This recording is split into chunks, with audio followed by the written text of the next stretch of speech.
paz de Deus Pai, todos erguei a voz, cantai, aleluia, aleluia. No sol dourado refugir, no lua em prata reluzir, louvai-o, louvai-o, aleluia, aleluia, aleluia. Água pura borbulhar, em melodias vem cantar, aleluia, aleluia.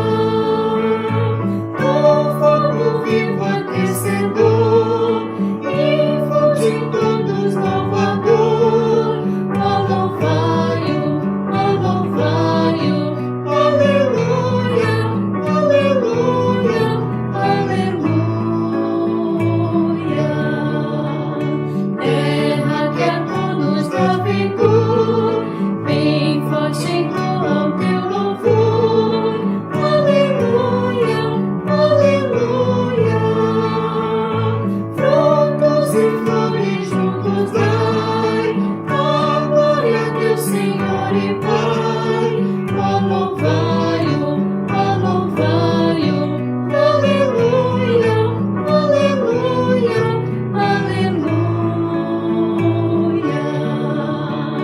Filhos e filhas do Senhor, vinde adorá-lo com fervor, aleluia, aleluia. Dai glória ao Filho, glória ao Pai, ao Santo Espírito louvai, louvai-o, aleluia, aleluia,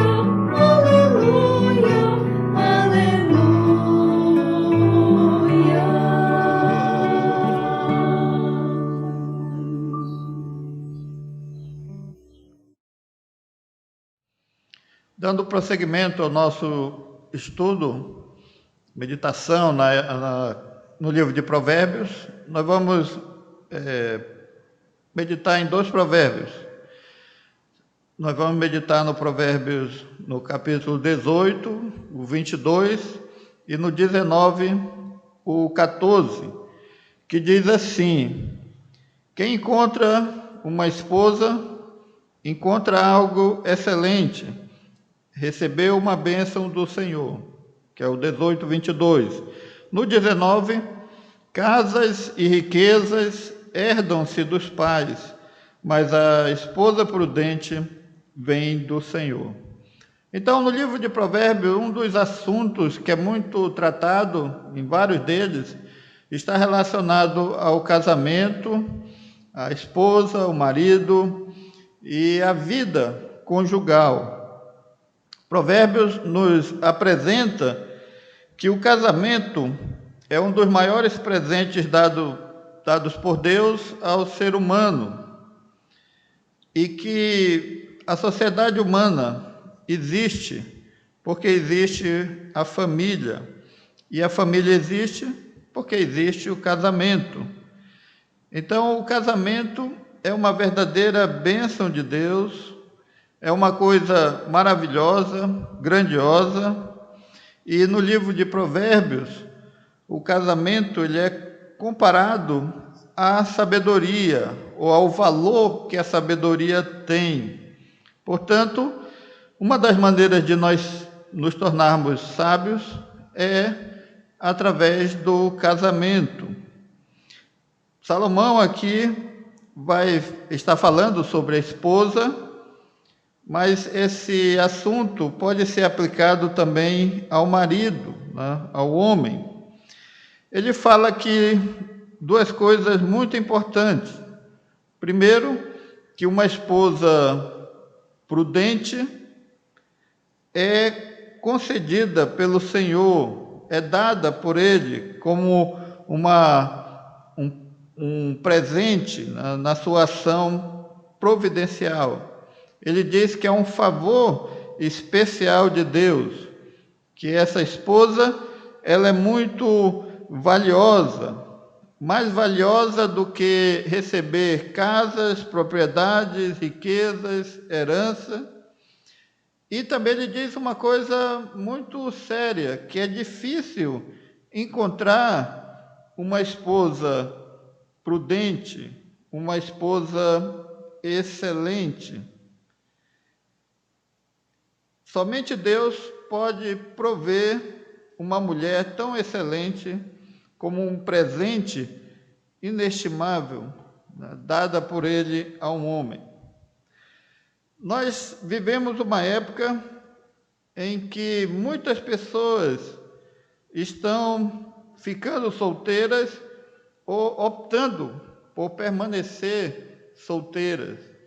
Mas o livro de Provérbios diz que esse não é o melhor modo de viver e que permanecer solteiro não é vantajoso. A Bíblia nos mostra no livro de Gênesis que quando Deus criou o homem, colocou o homem no jardim do Éden para cuidar daquele jardim, para administrá-lo. O homem tinha um relacionamento perfeito com Deus, com a natureza, mas Deus viu que não era bom que o homem estivesse só. Então, Adão, mesmo com todos os privilégios que ele tinha, com aquele lugar maravilhoso, um relacionamento íntimo com Deus, ele precisava de uma companhia, de uma companheira, uma pessoa que estivesse à altura de acompanhá-lo, de ajudá-lo a cumprir os propósitos que Deus planejou para ele, para a sua vida, e que pudesse ajudá-lo também a ter uma felicidade plena nesta vida. Então Deus criou a mulher. Deus retirou uma costela de Adão e fez dela a mulher. E Deus apresentou aquela mulher a Adão, e assim aconteceu o primeiro casamento. A Bíblia nos ensina que duas pessoas são melhor do que uma.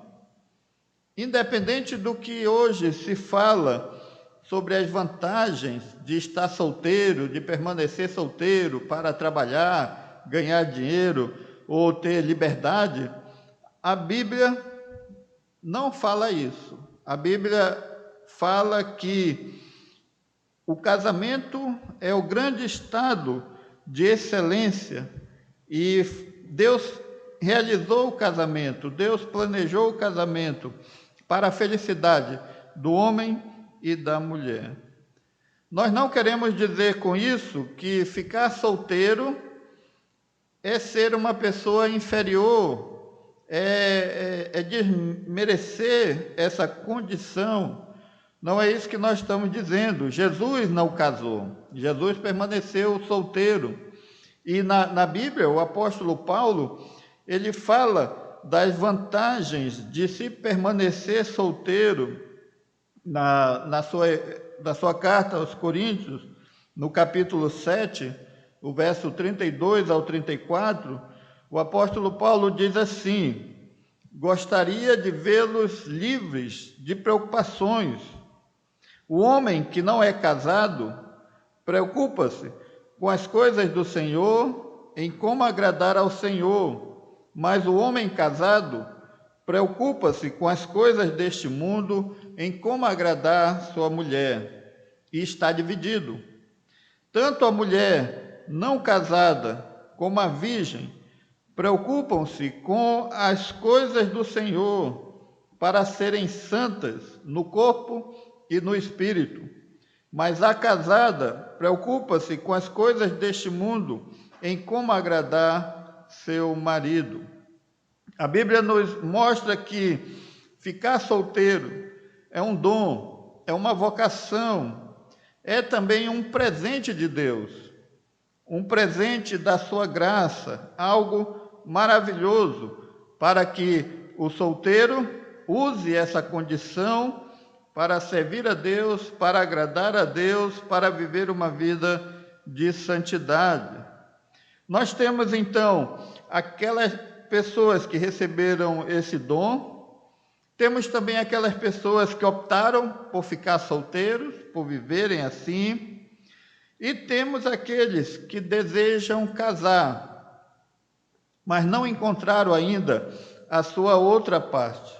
E alguns, esses que sentem esse desejo e essa necessidade, alguns vivem frustrados e ansiosos para encontrar, então, a sua outra metade.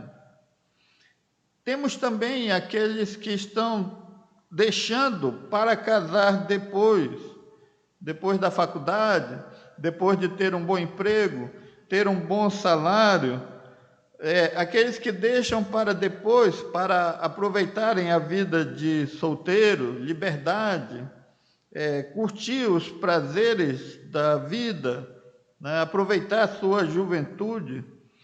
Mas há um perigo nisso, é que ser solteiro aos 20 anos é muito diferente de ser solteiro aos 30 anos.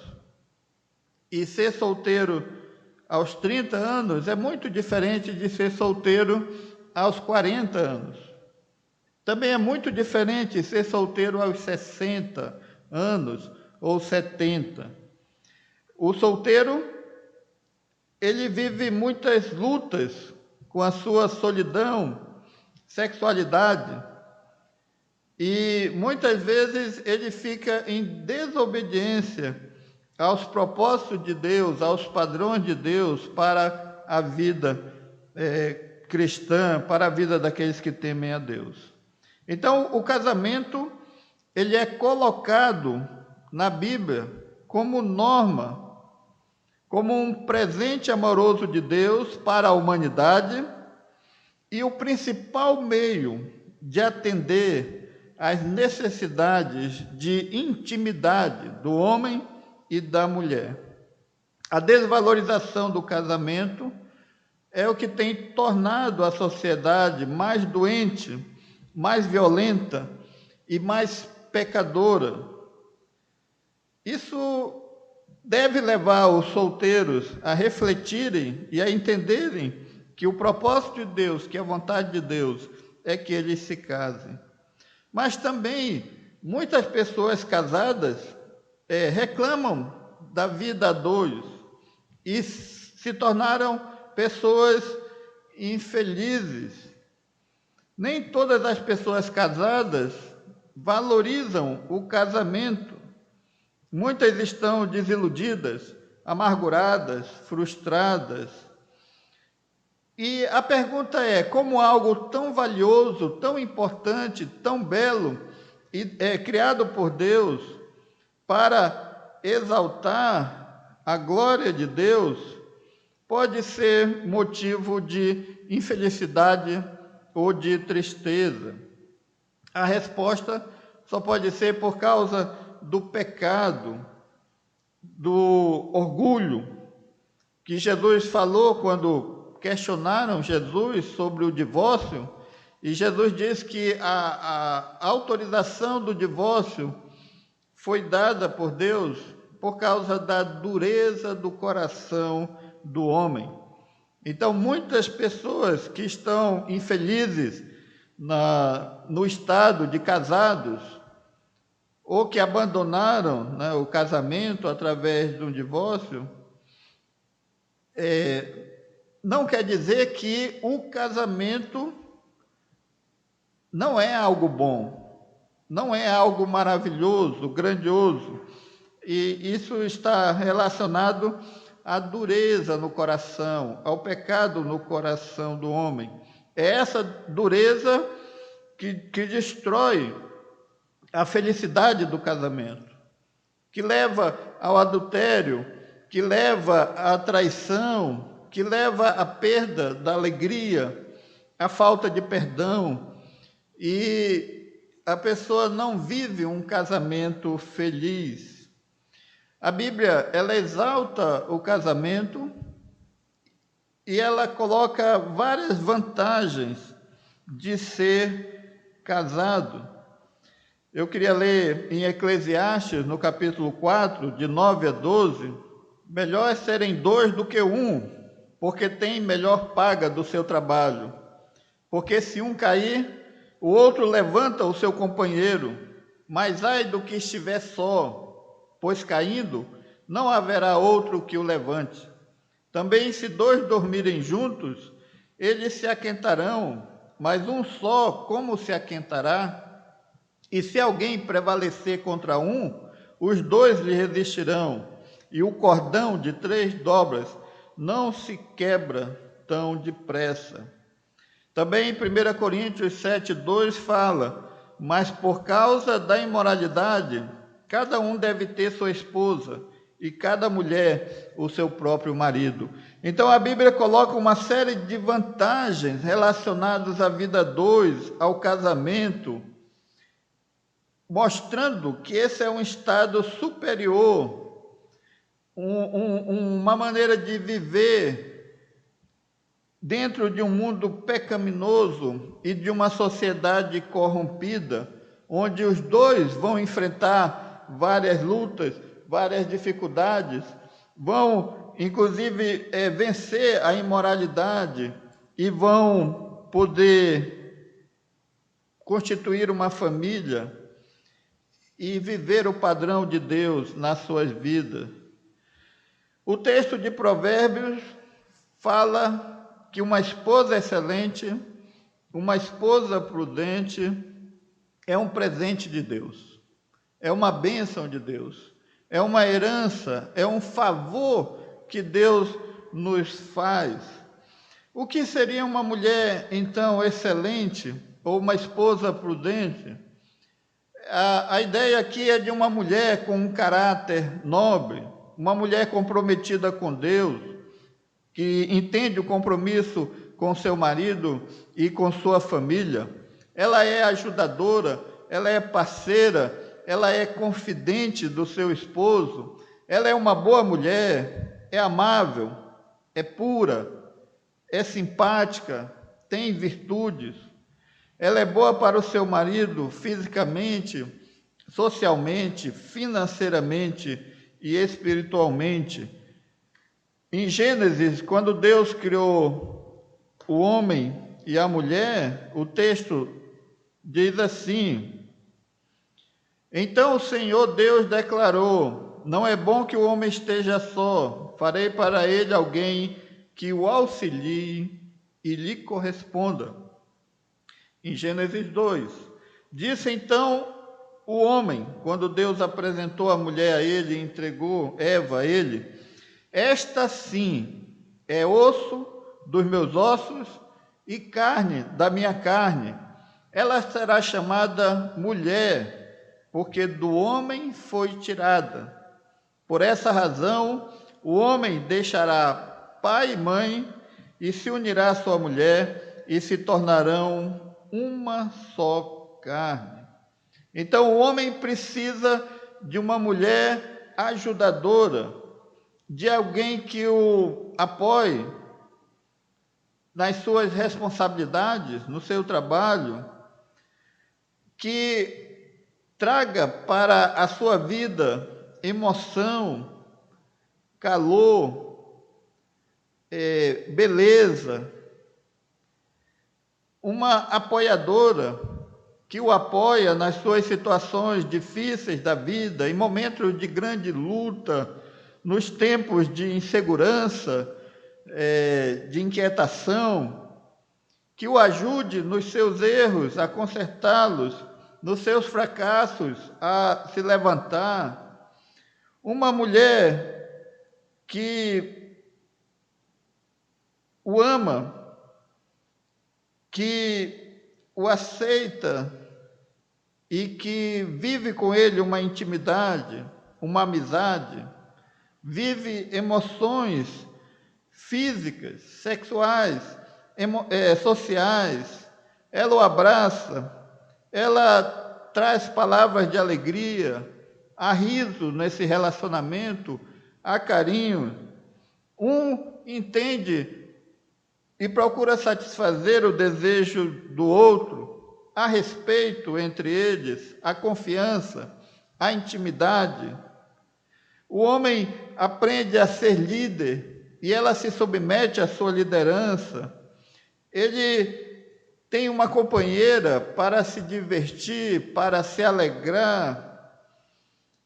Ela o ajuda, cuidando dele e satisfazendo os desejos do seu coração. Então é isso que a Bíblia fala sobre achar uma mulher excelente, uma mulher boa. Existe uma frase muito famosa falando sobre uma boa esposa. Essa frase, né, diz o seguinte: uma boa esposa, ela é a amante do seu jovem esposo. Ela é a companheira do seu esposo na maturidade. E ela é a enfermeira do seu esposo na velhice. Amante, companheira e enfermeira ou cuidadora. É interessante que o próprio Salomão, que exalta, né, essa mulher e o casamento, ele também alerta no livro de Provérbios a algumas mulheres que nós não devemos nos aproximar nem nos casar, porque elas vão trazer problemas para a nossa vida. Ele fala da mulher do outro, da estranha ou da adúltera. Eu não devo me aproximar, eu não devo desejar, eu não devo me apaixonar por uma mulher que pertence a outro homem. Isso vai trazer sérias consequências. Uma mulher maldosa, ardilosa, amargurada, uma mulher má, não devemos nos aproximar dela. Uma mulher louca, que não tem juízo, uma mulher sem noção das coisas, uma mulher rixosa e briguenta. Então ele mostra que existem mulheres que não servem para casar, que esse casamento vai trazer problemas, vai trazer sofrimento, vai trazer tristeza e decepção. Por isso que a mulher que nós devemos buscar para casar, ela deve ser excelente, ela deve ser uma mulher boa. E a questão é, como eu vou encontrar então essa mulher para casar e para viver o padrão de Deus e ser feliz? Algumas coisas que nós devemos entender e colocá-la em prática. Devemos buscar a direção de Deus através da oração. Aquele solteiro que quer casar precisa orar, precisa pedir orientação e direção de Deus. Precisa pedir a Deus que Deus guie os seus passos para encontrar essa pessoa. Mas também precisa seguir as orientações de Deus na sua palavra. O que a Bíblia fala sobre responsabilidades, relacionamentos e qual é o padrão de Deus para nós. Quando nós estamos procurando uma pessoa, uma mulher virtuosa, uma mulher excelente, uma mulher bondosa, nós devemos colocar Deus nesse processo. A busca não deve ser guiada somente pelos meus olhos, pelo meu coração, mas é preciso ser guiada com oração, conselhos dos pais, de amigos que já casaram, de pessoas que têm uma vida comprometida com Deus. Então eu preciso ouvir orientações, ouvir pessoas, eu preciso ouvir Deus para poder fazer a escolha certa. Uma das coisas que a Bíblia nos chama a atenção é que a beleza não deve ser o critério principal para se escolher uma esposa. Lá em Provérbios mesmo, no capítulo 31, verso 30, Salomão diz o seguinte: a beleza é enganosa e a formosura é passageira, mas a mulher que teme ao Senhor será elogiada. Hoje se valoriza muito a questão da beleza física e a ideia de que tem que ser algo que atraia, mas nós devemos orar para que Deus nos mostre a pessoa certa. E esse critério de beleza, de formosura, ele é muito perigoso. Devemos procurar uma mulher que possua virtudes, né? Em Provérbios, no capítulo 12, verso 4, Salomão também diz o seguinte: a mulher virtuosa é a coroa do seu marido, mas a que o envergonha é como podridão nos seus ossos. Então, um dos critérios para escolher é ver a virtude na vida dessa mulher e procurar, então, ver se ela é comprometida com Deus, se ela teme a Deus, se ela é uma pessoa pura, se ela possui integridade moral, é uma pessoa disciplinada, é uma pessoa séria.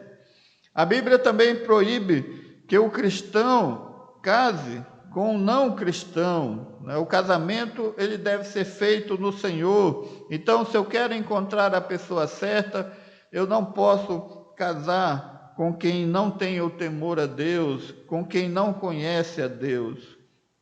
Eu não devo viver uma vida dissoluta. Se eu sou solteiro, não é motivo para eu sair com qualquer pessoa, para ter relacionamentos passageiros. Eu tenho que ser sério no meu comportamento, nos meus relacionamentos, porque essa mulher virtuosa, essa mulher bondosa é um presente de Deus. É Deus quem nos mostra e é Deus quem nos concede esse presente para sermos felizes. Portanto, eu tenho que ter um namoro santo, um namoro puro, com respeito, para que eu possa valorizar essa pessoa que está comigo e realmente compreender se ela é a pessoa que Deus quer que eu case. Eu não devo ser influenciado com ideias erradas sobre o casamento, como divertimento, simplesmente a busca pelo prazer, ou uma coisa que pode dar certo ou não, como algo sem compromisso. Eu tenho que considerar o casamento como algo excelente, que vai glorificar a Deus e que vamos assim cumprir o propósito de Deus. O jovem não deve ter medo de casar.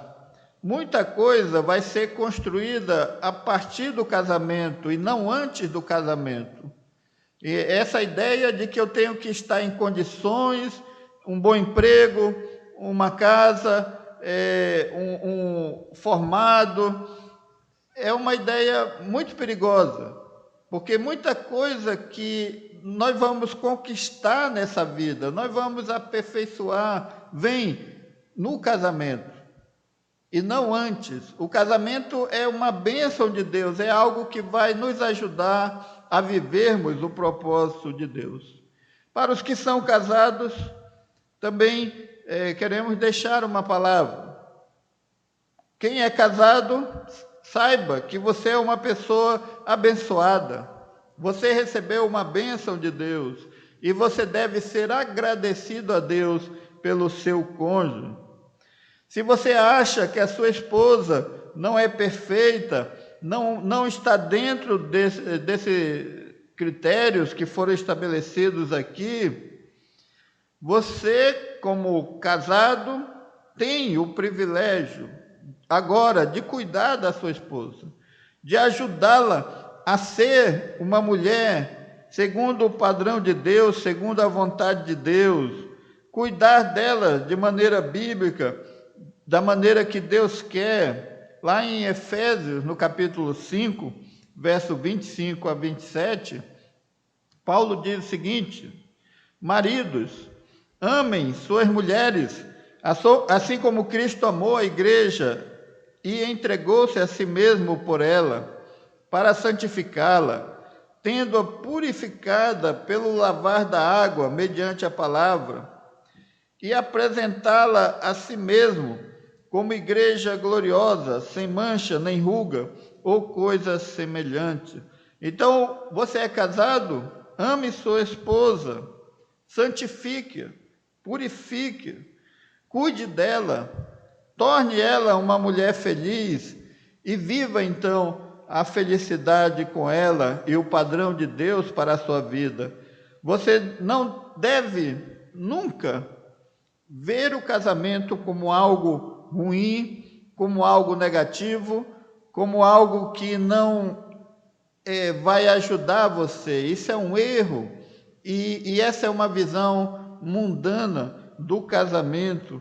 Devemos vê-lo como um tesouro, como um favor de Deus. Aquela pessoa que Deus nos deu, Ele nos deu por graça, por misericórdia, para nos abençoar, para sermos felizes, para vivermos uma vida cheia de aventuras, de lutas, mas de comunhão, de crescimento, de intimidade. E nós devemos, os que somos casados, nos alegrar por estarmos participando desse maravilhoso projeto de Deus que é a família, que foi criado por Deus para formar uma sociedade, para edificar uma sociedade e abençoar o homem. O casamento é mais valioso do que casa, dinheiro, qualquer outro bem material. A felicidade no casamento está na relação, na intimidade entre duas pessoas, e não o que eles têm em termos materiais, em termos de bens. O casamento é fundamental para a nossa paz, para a nossa alegria, para a nossa vida nesse mundo de desafios, de pecado. A sociedade é abençoada através do nosso casamento, através dos nossos filhos, através dessa estabilidade do lar. O casamento é um sinal do favor de Deus.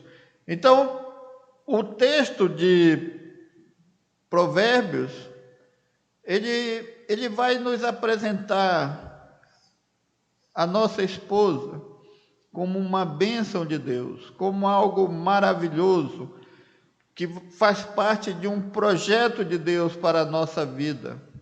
E nós devemos exaltar, honrar o estado do casamento. Os que são solteiros devem casar. Se você já encontrou a pessoa, namorada, case. Os que estão casados devem renovar essa alegria, esse vigor do casamento e se alegrar na presença de Deus. E nós devemos ajudar aqueles casais que estão com dificuldade, desanimados, orando por eles e mostrando para eles a dignidade, a beleza do casamento. Que Deus nos abençoe.